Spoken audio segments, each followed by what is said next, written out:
Este período histórico é marcado por uma sucessão de eventos de profunda significância. Moisés, como líder proeminente, conduziu os israelitas desde a servidão no Egito até o Monte Sinai, onde receberam as sagradas leis divinas. Posteriormente, Moisés enviou 12 homens para explorar a terra de Canaã, mas a maioria retornou com um relato desfavorável, que gerou desconfiança e desânimo no povo, levando-os a desejar um retorno ao Egito. Em decorrência de sua falta de fé, os israelitas foram submetidos a um castigo divino, sendo compelidos a vagar pelo deserto durante 40 anos. A escolha de Josué para liderar os israelitas na conquista de Canaã representou um marco significativo nesse período.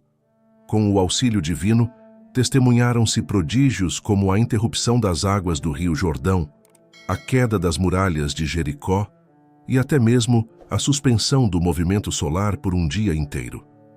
A conquista da terra dos cananeus demandou um período de 6 anos. A subsequente era dos juízes, inaugurada por Josué. Estendeu-se por 356 anos, durante os quais uma série de líderes, como Baraque, Gideão, Jefté, Sansão e Samuel, foram incumbidos de governar Israel. Nessa narrativa, destacam-se também figuras femininas como Raabe, Débora, Jael, Rute, Noemi e Dalila, cujas contribuições merecem ser reconhecidas. Este relato histórico engloba um período abrangente de 396 anos, revelando os eventos cruciais que moldaram a identidade e o destino do povo israelita.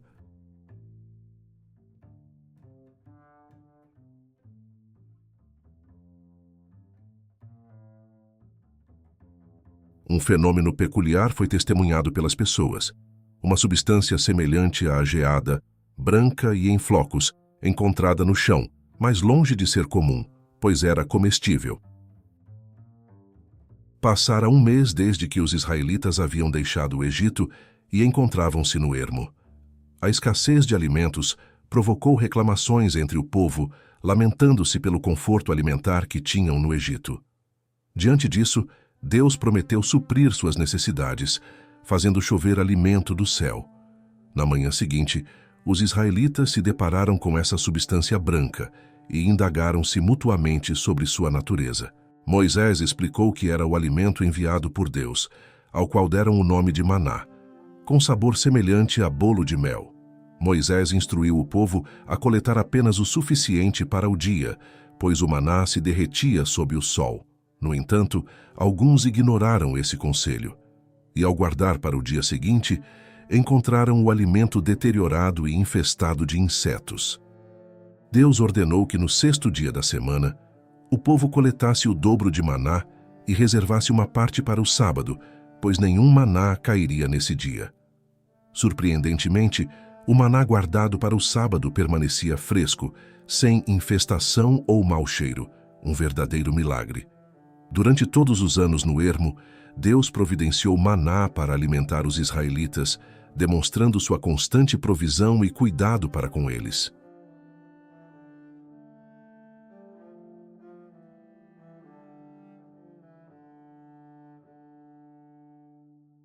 A revelação das leis divinas é um momento de profundo significado na história dos israelitas.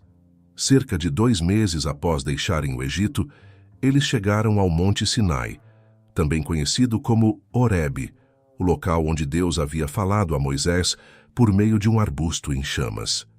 O povo estabeleceu acampamento ali aguardando instruções.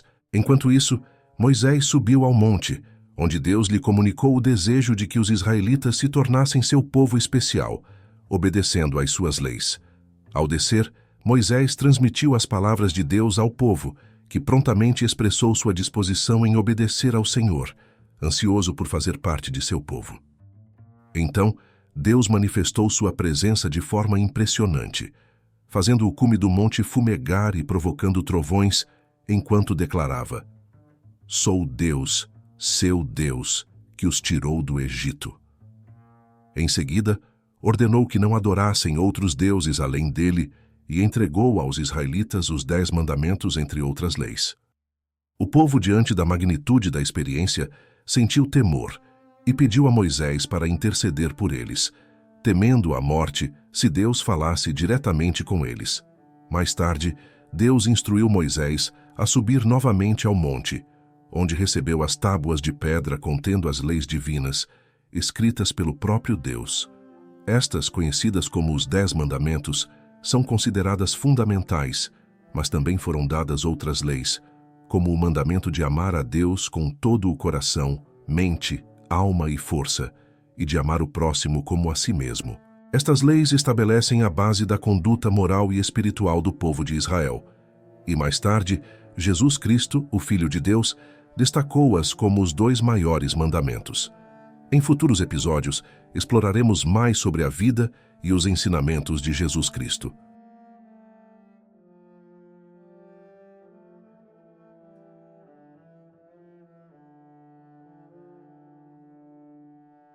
A história do bezerro de ouro é um alerta sobre os perigos da idolatria e da falta de fé. Enquanto Moisés permanecia por um longo período no Monte Sinai, o povo, ansioso e incerto quanto ao seu destino, decidiu criar uma divindade para adorar. Arão, irmão de Moisés, atendeu aos pedidos do povo e fundiu os brincos de ouro para criar uma imagem de um bezerro, que passaram a venerar como o Deus que os libertara do Egito. Quando Deus observou essa idolatria, sua ira foi despertada, e ele alertou Moisés sobre a gravidade do comportamento do povo, que havia se desviado das suas leis para adorar um ídolo de ouro. Moisés desceu do monte e testemunhou a celebração em torno do bezerro de ouro, o que o enfureceu profundamente. Em um gesto de indignação, Moisés quebrou as tábuas de pedra contendo os 10 mandamentos, símbolo da aliança entre Deus e o povo, e destruiu o bezerro, reduzindo-o a pó. Diante da gravidade da transgressão, Moisés convocou os homens fiéis a Deus para executar aqueles que haviam participado da idolatria, resultando na morte de 3.000 pessoas. Esta dramática narrativa ressalta a importância da fidelidade a Deus e o perigo de se desviar para a adoração de ídolos. Ela nos lembra da necessidade de permanecermos vigilantes e dedicados à adoração exclusiva de Deus, o único verdadeiro Deus.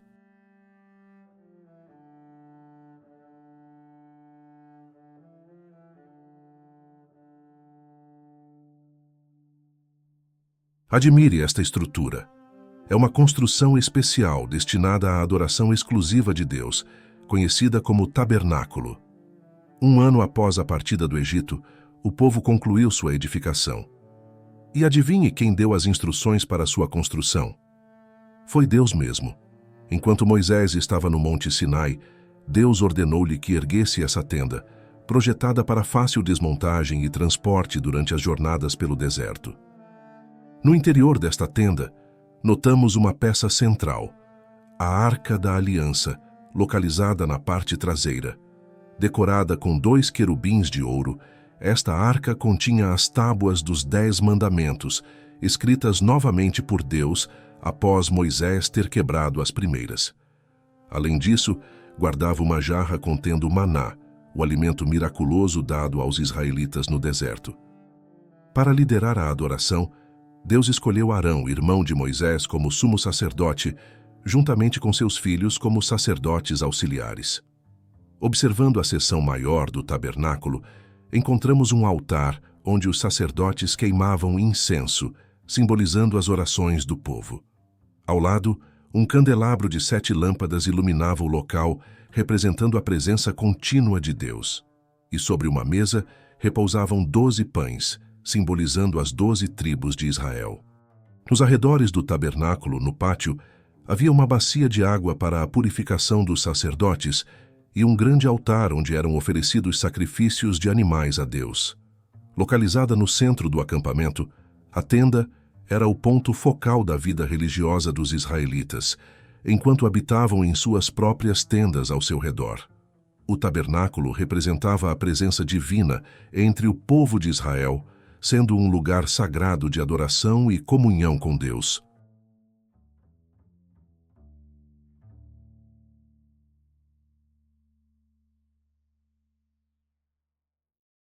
Vejam estas frutas que esses homens trouxeram. Observem o tamanho desse cacho de uvas. Precisa ser carregado por 2 homens numa vara. E reparem nos figos e nas romãs. De onde vieram essas belas frutas? Da terra de Canaã. Recordem-se de que Canaã foi o lar dos patriarcas Abraão, Isaque e Jacó. Entretanto, devido à fome que assolou a região, Jacó mudou-se com sua família para o Egito. Assim, cerca de 216 anos depois, Moisés conduzia os israelitas de volta a Canaã. Eles chegaram a um lugar no deserto chamado Cádiz. O povo da terra de Canaã era maligno. Por isso, Moisés enviou 12 espias, instruindo-os: descubram quantas pessoas vivem lá e quão poderosas são. Verifiquem se o solo é adequado para a agricultura e tragam alguns frutos de volta. Quando os espias retornaram a Cádiz, relataram a Moisés: é de fato uma terra excelente. Para corroborar suas palavras, apresentaram algumas frutas. Contudo, 10 dos espias declararam: o povo que habita lá é grande e forte. Seremos aniquilados se tentarmos conquistar a terra. Os israelitas ficaram apavorados com essa notícia. Seria melhor morrermos no Egito, ou até mesmo no deserto, lamentaram. Morremos em batalha e nossas esposas e filhos serão feitos prisioneiros. Vamos escolher outro líder, em vez de Moisés, para nos levar de volta ao Egito. Entretanto, 2 dos espias, Josué e Calebe, mantiveram sua confiança em Deus e tentaram tranquilizar o povo. Disseram: não tenham medo, Deus está conosco, conquistar a terra será fácil. No entanto, o povo se recusou a ouvi-los e até mesmo tentou matá-los. Deus ficou extremamente irado e disse a Moisés: nenhum dos que tem 20 anos ou mais entrará na terra de Canaã. Eles viram os milagres que realizei no Egito e no deserto, mas não confiaram em mim. Portanto, vagarão pelo deserto durante 40 anos até que todos pereçam. Somente Josué e Calebe entrarão na terra de Canaã.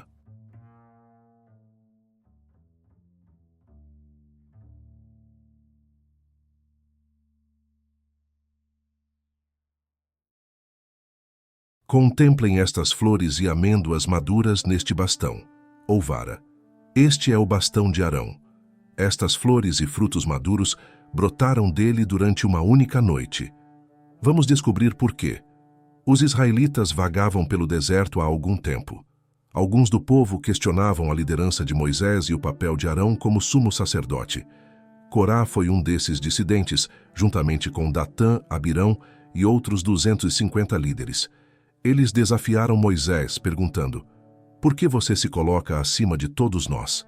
Moisés então desafiou Corá e seus seguidores, dizendo: amanhã cedo, tragam incenso em seus porta-incensos e compareçam diante do tabernáculo de Deus. Veremos a quem Deus escolhe. No dia seguinte, Corá e seus 250 seguidores se apresentaram no tabernáculo, acompanhados por muitos outros em apoio. Deus ficou enfurecido. Afastem-se das tendas desses homens perversos, ordenou Moisés. Não toquem em nada do que lhes pertence. O povo se afastou das tendas de Corá, Datã e Abirão. Moisés então anunciou: assim saberão quem Deus escolheu. A terra se abrirá e engolirá esses homens perversos. Mal Moisés terminou de falar, a terra se abriu.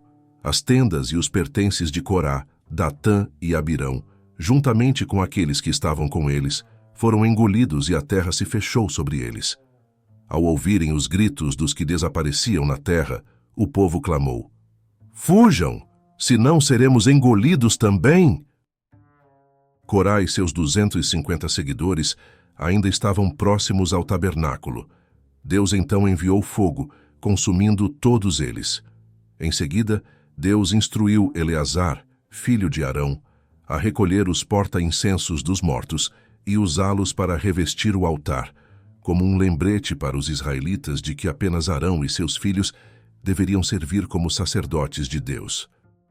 Para confirmar a escolha divina de Arão e seus filhos como sacerdotes, Deus ordenou a Moisés: peça a cada líder de tribo de Israel que traga sua vara.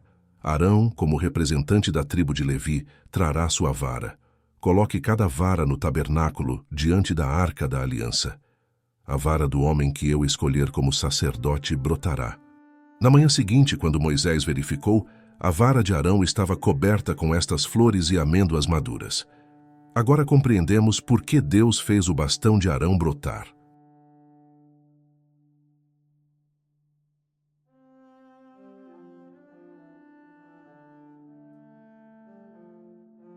Passaram-se muitos anos, 10, 20, 30, 39 anos, e os israelitas continuavam no deserto. Porém, durante todos esses anos, Deus cuidou do seu povo. Ele os alimentou com maná, guiou-os durante o dia com uma coluna de nuvem e à noite com uma coluna de fogo. Além disso, durante todos esses anos as roupas deles não se desgastaram e seus pés não ficaram doloridos. Então chegou o primeiro mês do 40º ano, após deixarem o Egito. Os israelitas acamparam novamente em Cádiz, o mesmo local onde enviaram os 12 espias à terra de Canaã, quase 40 anos antes. Foi em Cádiz que Miriam, irmã de Moisés, faleceu. E como antes, surgiram dificuldades. Desta vez, eles não encontraram água. Então, reclamaram com Moisés: teria sido melhor se tivéssemos morrido. Por que nos trouxe para este lugar deserto, onde nada cresce? Não há cereais, figos, uvas ou romãs, e nem mesmo água para beber. Quando Moisés e Arão foram orar no tabernáculo, Deus disse a Moisés: reúna o povo, e diante deles fale com aquela rocha ali. Dela brotará água em abundância para o povo e para os animais. Moisés reuniu o povo e disse: ouçam, vocês que duvidam de Deus. Será que Arão e eu precisamos tirar água deste rochedo para vocês? Então Moisés bateu 2 vezes na rocha com um bastão, e dela jorrou uma grande corrente de água, suficiente para todo o povo e os animais. No entanto, Deus ficou irritado com Moisés e Arão. Sabe por quê? Porque Moisés e Arão disseram que eles mesmos tirariam água da rocha, quando na verdade foi Deus quem o fez. Por não falarem a verdade sobre isso, Deus disse que os castigaria. Vocês não levarão meu povo a Canaã, disse ele. Logo após, os israelitas partiram de Cádiz. Depois de um tempo, chegaram ao monte Hor, onde Arão faleceu no seu cume, aos 123 anos de idade. Os israelitas ficaram profundamente entristecidos e lamentaram a morte de Arão durante 30 dias. Seu filho, Eleazar, tornou-se o próximo sumo sacerdote da nação de Israel.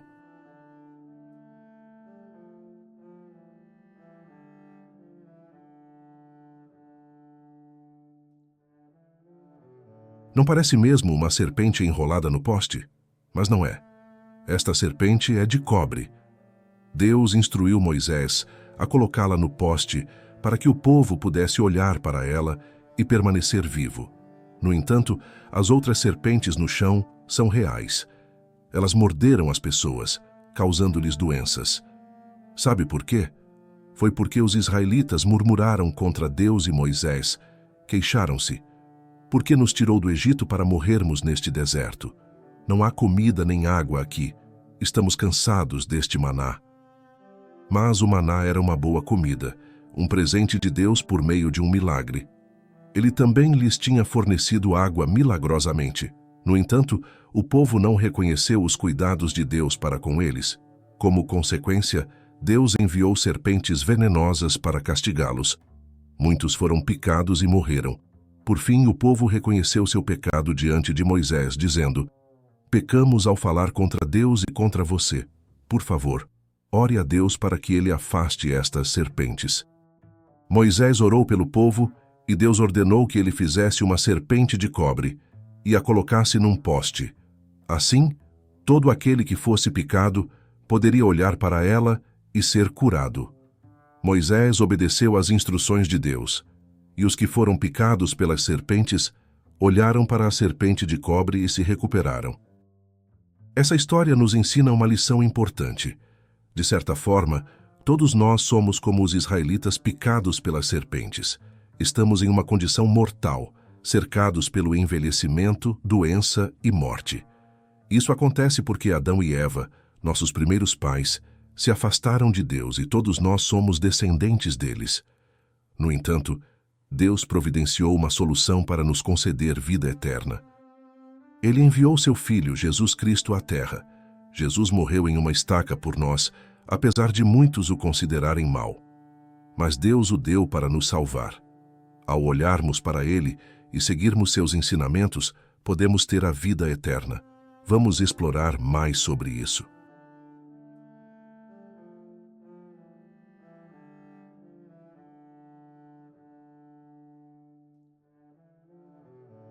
Você já ouviu falar alguma vez que uma jumenta falou?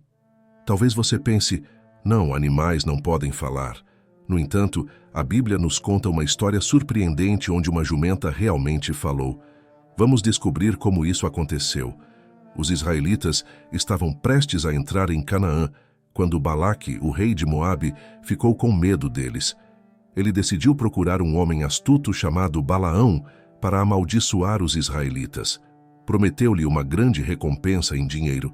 Então Balaão pegou sua jumenta e partiu para encontrar Balaque. No entanto, Deus não permitiu que Balaão amaldiçoasse seu povo. Ele enviou um anjo com uma espada flamejante para bloquear o caminho de Balaão. Embora Balaão não tenha visto o anjo, sua jumenta o viu. Ela tentou desviar-se do anjo e, por fim, deitou-se no chão. Balaão ficou irritado e bateu na jumenta com uma vara. Então, Deus permitiu que Balaão ouvisse sua jumenta falando. "Por que você me bateu?" perguntou a jumenta. "Você me fez parecer um tolo", respondeu Balaão. "Se eu tivesse uma espada, eu a mataria." "Já fiz isso antes?" perguntou a jumenta. "Não", respondeu Balaão. Em seguida, Deus permitiu que Balaão visse o anjo com a espada, bloqueando o caminho. O anjo disse: "Por que você bateu na sua jumenta? Vim para impedir que você amaldiçoasse Israel. Se a jumenta não tivesse se desviado, eu já teria matado você, mas preservaria a vida dela." Balaão reconheceu seu erro e pediu desculpas. O anjo permitiu que ele continuasse seu caminho, e Balaão foi falar com Balaque. Embora tentasse amaldiçoar Israel, Deus transformou suas palavras em bênçãos, abençoando Israel por 3 vezes.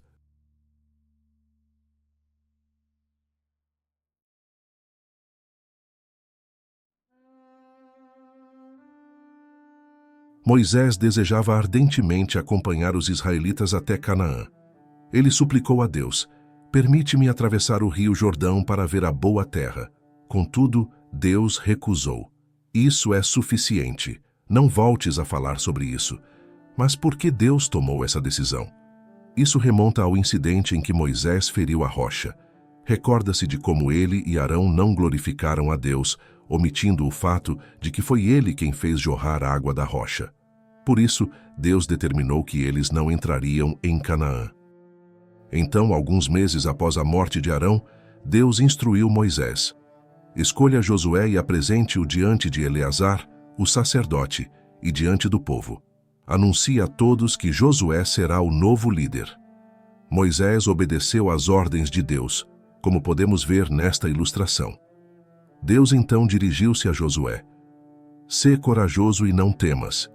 Tu conduzirás os israelitas à terra de Canaã, que prometi a eles, e eu estarei contigo." Posteriormente, Deus ordenou a Moisés que subisse ao Monte Nebo, na terra de Moabe. Do alto do monte, Moisés avistou o outro lado do rio Jordão e a magnífica terra de Canaã. Deus disse-lhe: "Esta é a terra que prometi aos descendentes de Abraão, Isaque e Jacó. Permiti-te vê-la, mas não entrarás nela."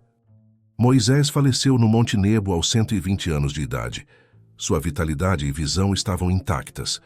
O povo entristeceu-se profundamente com a perda de Moisés, mas rejubilou por ter Josué como seu novo líder.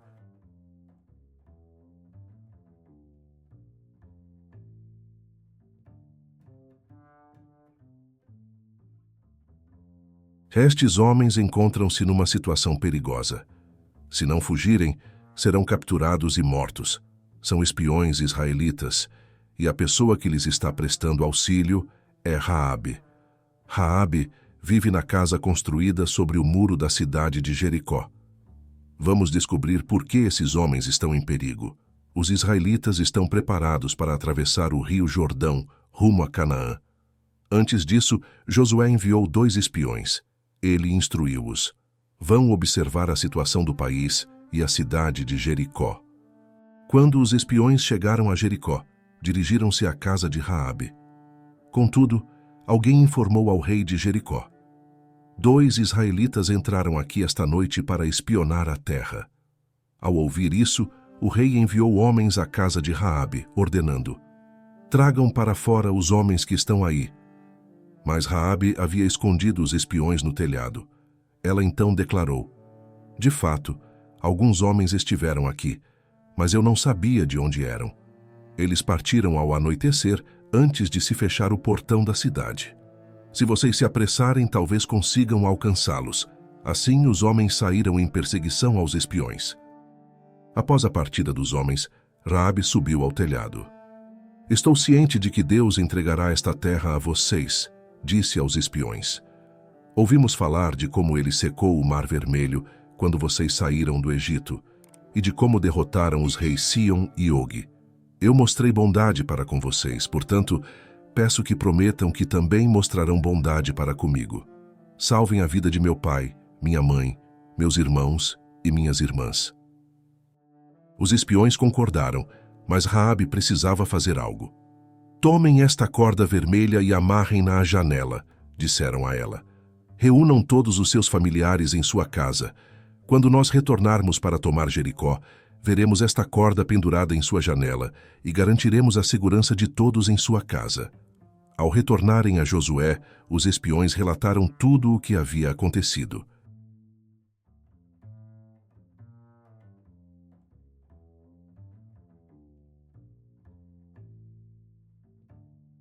Veja os israelitas atravessando o rio Jordão. Mas onde está a água? Afinal, nesta época do ano, o rio costuma estar cheio. No entanto, agora a água desapareceu, e os israelitas estão atravessando em solo seco, assim como fizeram no Mar Vermelho. Mas para onde foi toda essa água? Vamos descobrir. Quando chegou a hora dos israelitas atravessarem o rio Jordão, Deus instruiu Josué a dizer ao povo: os sacerdotes devem levar a arca da aliança e ir na frente. Assim que pisarem na água do rio Jordão, ela será represada. Então, os sacerdotes pegaram a arca da aliança e a carregaram na frente do povo.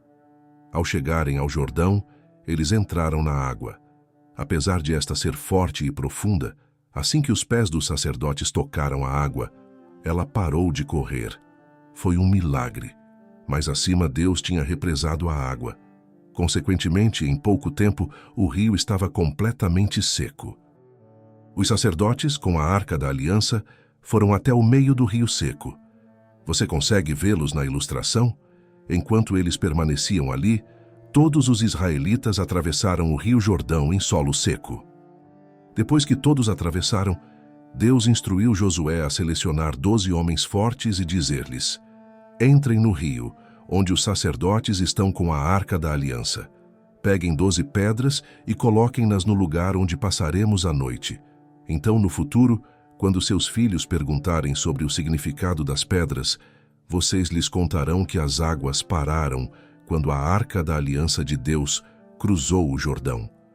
Essas pedras servirão como um lembrete do milagre. Josué também colocou 12 pedras no lugar onde os sacerdotes estiveram no rio. Em seguida, Josué disse aos sacerdotes com a arca da aliança: saiam do Jordão.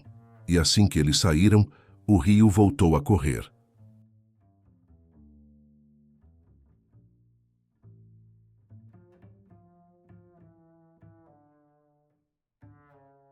Por que esses muros de Jericó estão caindo? Parecem ter sido atingidos por uma explosão, mas naquela época não havia bombas nem canhões. É outro milagre de Deus. Vamos ver como aconteceu. Deus disse a Josué: você e seus guerreiros devem marchar ao redor da cidade. Façam isso uma vez por dia durante 6 dias. Levem a arca da aliança com vocês. 7 sacerdotes devem ir à frente e tocar suas trombetas.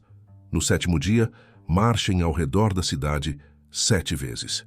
Então toquem bem alto as trombetas, e todos gritem em guerra, e os muros cairão. Josué e o povo seguiram as instruções de Deus. Durante a marcha, Todos ficaram em silêncio. Ninguém disse uma palavra. Só se ouvia o som das trombetas e os passos dos pés. Os inimigos do povo de Deus em Jericó devem ter ficado apavorados. Você vê aquela corda vermelha na janela? A janela pertence a quem? Sim, Raabe fez o que os 2 espiões lhe pediram. Sua família ficou dentro, observando. No 7º dia, depois de marcharem ao redor da cidade 7 vezes, tocaram as trombetas, os guerreiros gritaram e os muros caíram. Josué então ordenou: matem todos e queimem a cidade. Destruam tudo. Apenas a prata, o ouro, o cobre e o ferro devem ser entregues ao tesouro da tenda de Deus. Josué disse aos 2 espiões: vão à casa de Raabe e tirem-na de lá com sua família. E assim, Raabe e sua família foram salvos.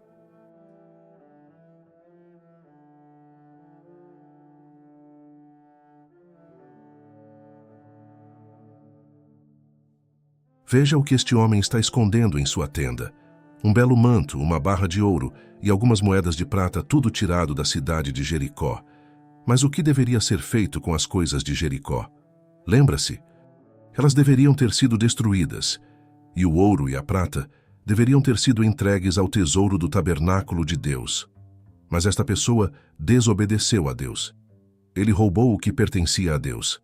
Seu nome é Acã, e os que estão com ele são de sua família. Vamos ver o que aconteceu. Depois que Acã roubou essas coisas, Josué enviou alguns homens para lutar contra a cidade de Ai, mas eles foram derrotados. Alguns foram mortos e os outros fugiram. Josué ficou muito triste. Ele se prostrou com o rosto no chão e orou a Deus. Por que permitiu que isso nos acontecesse? Deus respondeu: levante-se. Israel pecou.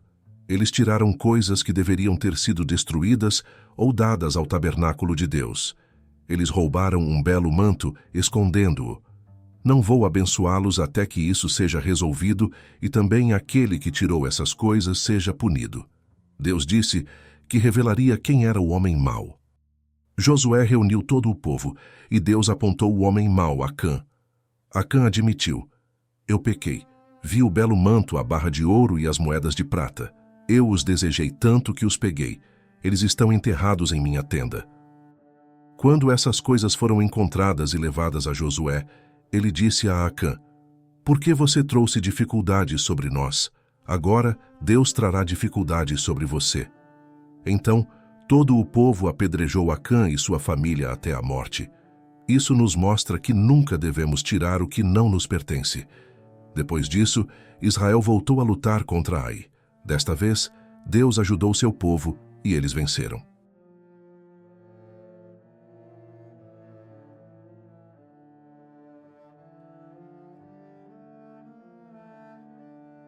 Muitas cidades de Canaã se prepararam para lutar contra Israel, achando que poderiam vencê-los. No entanto, o povo da cidade vizinha de Gibeão não pensou assim. Eles acreditaram que Deus estava do lado dos israelitas e não queriam lutar contra ele. Então, o que fizeram? Eles decidiram fingir serem viajantes de longe. Alguns homens vestiram roupas rasgadas e sandálias gastas. Carregaram seus burros com sacos velhos e um pouco de pão seco. Assim, foram até Josué e disseram: viemos de muito longe, porque ouvimos falar do seu grande Deus, Deus. Ouvimos sobre as coisas que ele fez por vocês no Egito. Por isso, nossos líderes nos enviaram para buscar comida e fazer um acordo com vocês. Seremos seus servos. Prometam-nos que não nos atacarão. Vocês podem ver que nossas roupas estão gastas da longa viagem e nosso pão está velho e seco. Josué e os líderes acreditaram nos gibeonitas e fizeram o acordo de não lutarem contra eles. No entanto, 3 dias depois, descobriram que os gibeonitas moravam perto dali. Por que vocês nos enganaram dizendo que vinham de longe? Perguntou Josué. Os gibeonitas responderam: fizemos isso porque sabíamos que o seu Deus, Deus, prometeu dar toda a terra de Canaã a vocês. Tivemos medo de que ele nos matasse.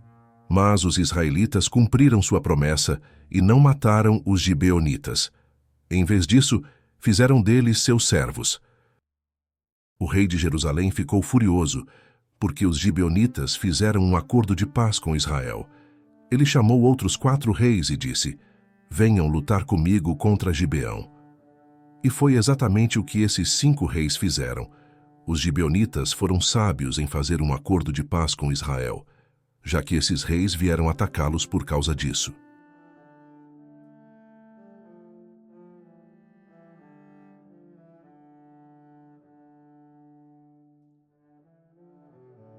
Josué ordenou: Sol, fique parado. E o sol obedeceu, permanecendo imóvel no meio do céu por um dia inteiro.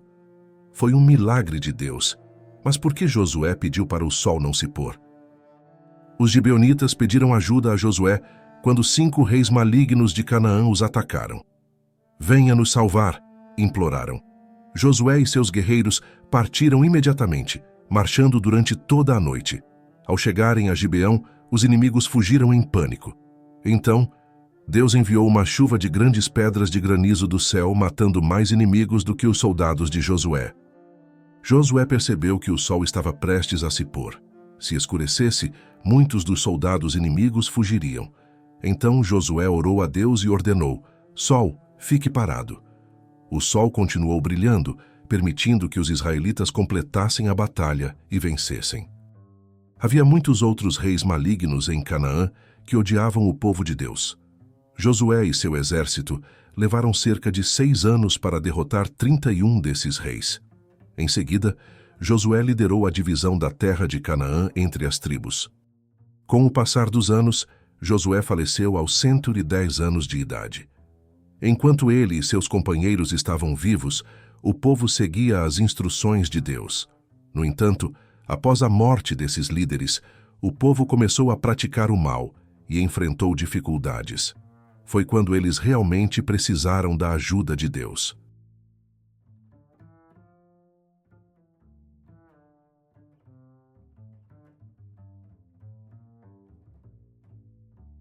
Quando os israelitas enfrentavam dificuldades, clamavam a Deus, que respondia enviando líderes corajosos para ajudá-los. Esses líderes eram conhecidos como juízes. O primeiro deles foi Josué, seguido por Otniel, Eude e Sangar. Porém, 2 mulheres também desempenharam papéis fundamentais: Débora e Jael. Débora, uma profetisa e juíza, recebia revelações de Deus sobre o futuro e orientava o povo. Ela costumava sentar-se sob uma palmeira nos morros, onde as pessoas buscavam ajuda para seus problemas. Naquela época, Jabim era rei de Canaã e tinha um exército poderoso liderado por Sísera, seu comandante-chefe. Sob o domínio de Jabim, muitos israelitas se tornaram seus servos. Débora chamou Baraque, um juiz, e revelou-lhe o plano de Deus: reunir 10.000 homens no Monte Tabor para enfrentar Sísera e seu exército. Baraque concordou em ir, mas insistiu que Débora o acompanhasse. Ela concordou, porém profetizou que a vitória não seria acreditada a Baraque, mas sim a uma mulher, conforme Deus havia determinado. Quando Baraque desceu do Monte Tabor, Deus enviou uma inundação que afogou muitos soldados inimigos, mas Sísera conseguiu escapar a pé. Ele acabou encontrando abrigo na tenda de Jael, que lhe ofereceu leite e o fez adormecer. Aproveitando-se da situação, Jael cravou uma estaca de tenda na cabeça de Sísera, cumprindo assim a profecia de Débora. Quando Baraque chegou, Jael mostrou-lhe o corpo de Sísera. Assim, a palavra de Débora se cumpriu. Com a morte de Sísera e do rei Jabim, os israelitas desfrutaram de paz por algum tempo.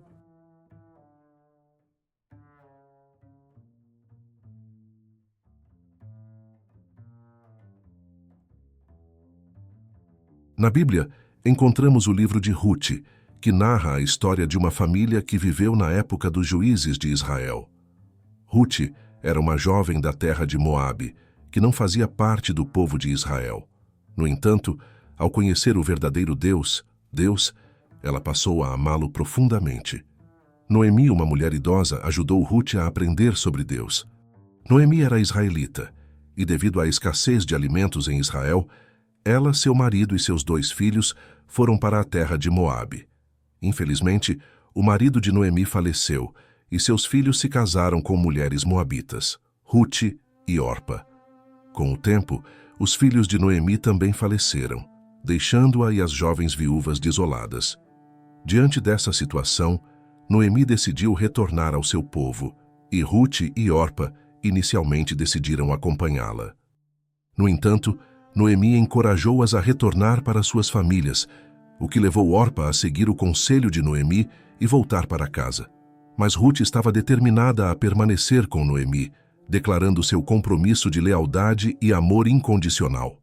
Assim, as duas retornaram juntas a Israel, onde Ruth começou a trabalhar nos campos durante a colheita da cevada. Foi nesse contexto que Ruth encontrou Boaz, que permitiu que ela colhesse cevada em seu campo. Boaz, gentilmente, reconheceu a bondade de Ruth para com Noemi e a abençoou. Eventualmente, Boaz e Ruth se casaram, trazendo grande alegria a Noemi. A felicidade de Noemi aumentou ainda mais quando Ruth deu à luz a Obed, que mais tarde se tornou avô do rei Davi, uma figura muito importante na história de Israel.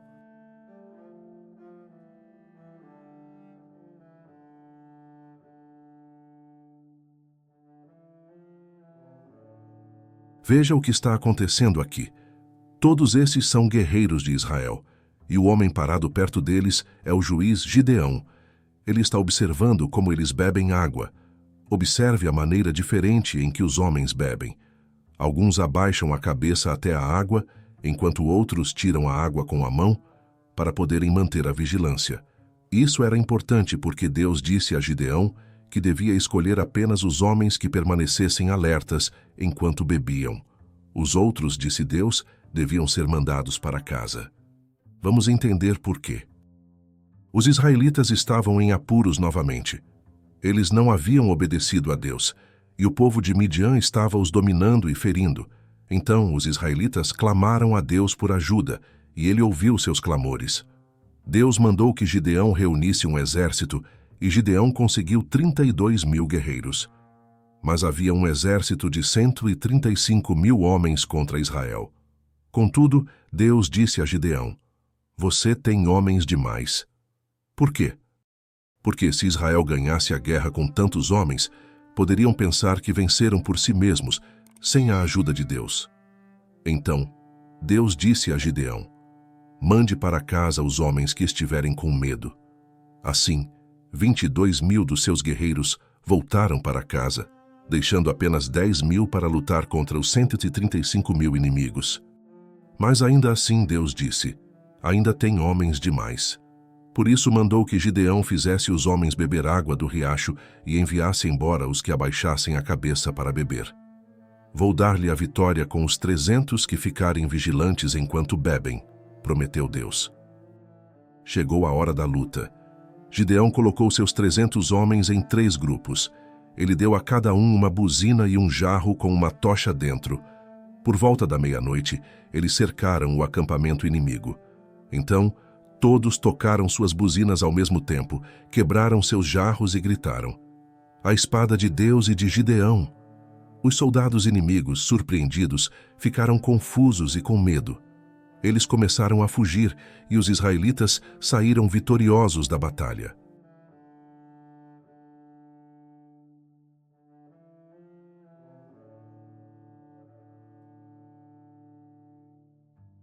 Você já fez uma promessa e depois achou difícil cumpri-la? Isso aconteceu com o homem aqui na imagem, e é por isso que ele está tão triste. Ele é um valente juiz de Israel chamado Jefté. Jefté viveu numa época em que os israelitas deixaram de adorar a Deus e voltaram a fazer o que era mal. Como resultado, Deus permitiu que o povo de Amon os ferisse. Então, clamaram a Deus: "Pecamos, por favor, salve-nos." Arrependidos, mostraram que lamentavam o mal que fizeram e voltaram a adorar a Deus. E ele começou a ajudá-los. O povo escolheu Jefté para combater os maus amonitas. Jefté queria ter a ajuda de Deus na luta, então prometeu a ele: "Se me der a vitória sobre os amonitas, então a primeira pessoa que sair de minha casa ao meu encontro, na volta da vitória, eu lhe entregarei." Quando Jefté voltou para casa, sabe quem foi a primeira pessoa que ele encontrou? Sua filha única. "Oh, minha filha", clamou Jefté, "quão triste você me faz, mas fiz uma promessa a Deus e não posso agora recuar." Ao saber da promessa, a filha de Jefté também ficou triste, pois teria de deixar seu pai e suas amigas. Mesmo assim, estava disposta a passar o resto da vida servindo a Deus no tabernáculo em Silo. Ela disse ao pai: "Se fez uma promessa a Deus, terá de cumpri-la." Assim, a filha de Jefté foi para Silo e passou a vida servindo a Deus no seu tabernáculo. As mulheres de Israel iam visitá-la, passando com ela 4 dias por ano. O povo amava a filha de Jefté por ser uma boa serva de Deus.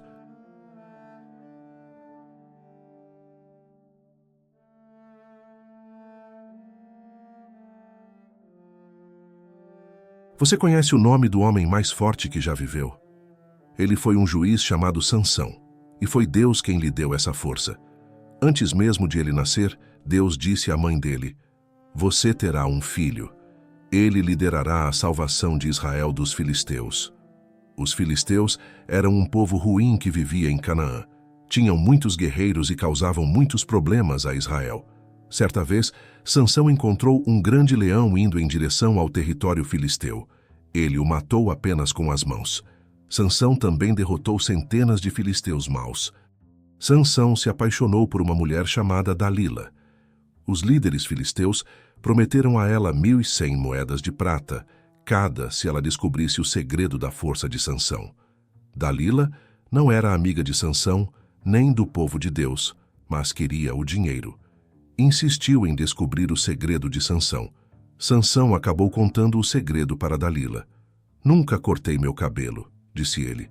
"Desde o meu nascimento, Deus me escolheu como servo especial, um nazireu. Se cortarem meu cabelo, perderei minha força." Quando Dalila descobriu isso, fez Sansão dormir e chamou um homem para cortar o cabelo dele. Quando ele acordou, sua força tinha ido embora. Os filisteus o prenderam, furaram seus olhos e o fizeram de escravo. Um dia, os filisteus fizeram uma grande festa em honra do seu deus Dagon e levaram Sansão para divertir a todos.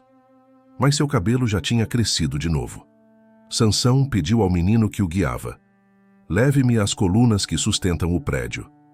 Então, ele orou a Deus pedindo força e se apoiou nas colunas. Ele clamou: "Que eu morra com os filisteus." E assim, os 3.000 filisteus que estavam na festa morreram quando Sansão derrubou as colunas e o prédio desabou.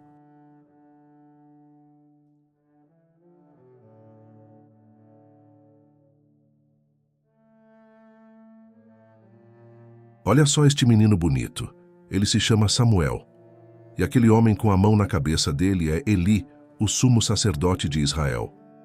Aqui vemos o pai de Samuel, Eucana, e sua mãe, Ana, trazendo Samuel até Eli. Samuel tinha apenas 4 ou 5 anos naquela época, mas foi morar no tabernáculo de Deus, com Eli e os outros sacerdotes. Por que Eucana e Ana entregaram um menino tão jovem como Samuel para servir a Deus no tabernáculo? Vamos entender melhor. Alguns anos antes, Ana estava muito triste porque não tinha filhos, mas desejava muito ter um. Um dia, no tabernáculo de Deus, ela orou: "Ó Deus, não se esqueça de mim. Se me der um filho, prometo entregá-lo para que ele possa servir a você pelo resto da vida." Deus respondeu à oração de Ana e ela teve Samuel. Ana amava seu filho e começou a ensiná-lo sobre Deus desde que ele era muito pequeno. Ela disse ao marido: "Assim que Samuel for desmamado, vou levá-lo ao tabernáculo para servir a Deus." E é isso que estamos vendo Eucana e Ana fazerem na ilustração. Como Samuel foi bem ensinado por seus pais, ele se alegrava em servir a Deus na tenda dele. Eucana e Ana iam adorar naquela tenda especial todos os anos e visitavam seu filho. E a cada ano, Ana fazia uma nova túnica sem mangas para ele. Samuel serviu a Deus no tabernáculo por muitos anos, e tanto Deus quanto o povo gostavam dele. Porém, os filhos de Eli, Hofni e Fineias, não eram bons. Eles faziam coisas más e levavam outros a desobedecer a Deus. Eli deveria ter removido-os do sacerdócio, mas não o fez. O jovem Samuel não deixou que as más ações no tabernáculo o impedissem de servir a Deus. Mas, como poucas pessoas amavam a Deus, fazia muito tempo que Deus não falava com ninguém. Quando Samuel ficou mais velho, aconteceu algo especial. Samuel estava dormindo no tabernáculo quando ouviu uma voz chamando seu nome. Ele respondeu: "Estou aqui." Levantou-se e correu até Eli, dizendo: "Você me chamou e eu vim." Mas Eli respondeu: "Eu não te chamei. Volte para a cama." Assim, Samuel voltou para a cama. Logo depois ouviu a voz novamente: "Samuel!" Samuel correu até Eli novamente. "Você me chamou e eu vim." Mas ele disse: "Não, eu não te chamei, meu filho. Volte para a cama." E Samuel voltou para a cama. Quando ouviu a voz pela terceira vez, Samuel correu até Eli novamente. "Estou aqui, pois você deve ter me chamado", disse ele. Eli percebeu então que era Deus quem estava chamando Samuel. Então Eli disse a Samuel: "Volte para a cama e, se ouvir a voz novamente, diga: 'Fale, Deus, pois o seu servo está ouvindo.'" Foi exatamente o que Samuel fez quando ouviu a voz novamente. Deus falou então com Samuel, dizendo que puniria Eli e seus filhos. Hofni e Finéias morreram em uma batalha contra os filisteus, e quando Eli soube disso, ele caiu para trás, quebrou o pescoço e morreu também. Assim a palavra de Deus se cumpriu. Samuel cresceu e se tornou o último juiz de Israel. Quando ele estava mais velho, o povo pediu: "Escolha um rei para nós." Samuel não queria fazer isso, porque Deus era o verdadeiro rei deles. Mas Deus mandou que ele atendesse ao pedido do povo. Ao chegarmos ao fim desta jornada, através das histórias desde a libertação do Egito até o estabelecimento do primeiro rei de Israel, podemos contemplar a grandeza do plano de Deus para o seu povo. Desde os dias de Moisés até o reinado de Josué e dos juízes que vieram depois, vimos a fidelidade de Deus em guiar, proteger e fortalecer os israelitas em sua jornada para a terra prometida. Cada capítulo dessa história é marcado por milagres, sacrifícios e ações de fé, que demonstram a constante presença de Deus ao lado do seu povo, mesmo diante dos desafios mais difíceis. Dos feitos heróicos de homens como Josué, Gideão e Samuel, até a coragem e determinação das mulheres como Débora, Ruth e Raabe, vemos o poder transformador da fé e da obediência a Deus. Embora os tempos tenham sido difíceis e o povo de Israel tenha enfrentado muitos obstáculos ao longo dos séculos, a história nos ensina que aqueles que confiam em Deus e seguem seus caminhos são sempre recompensados. Que possamos aprender com as lições do passado e buscar a orientação divina em nossas próprias vidas, confiando que Deus está sempre conosco, assim como esteve com os israelitas em sua jornada rumo à terra prometida. Que a história de Israel nos inspire a viver com fé, coragem e devoção a Deus.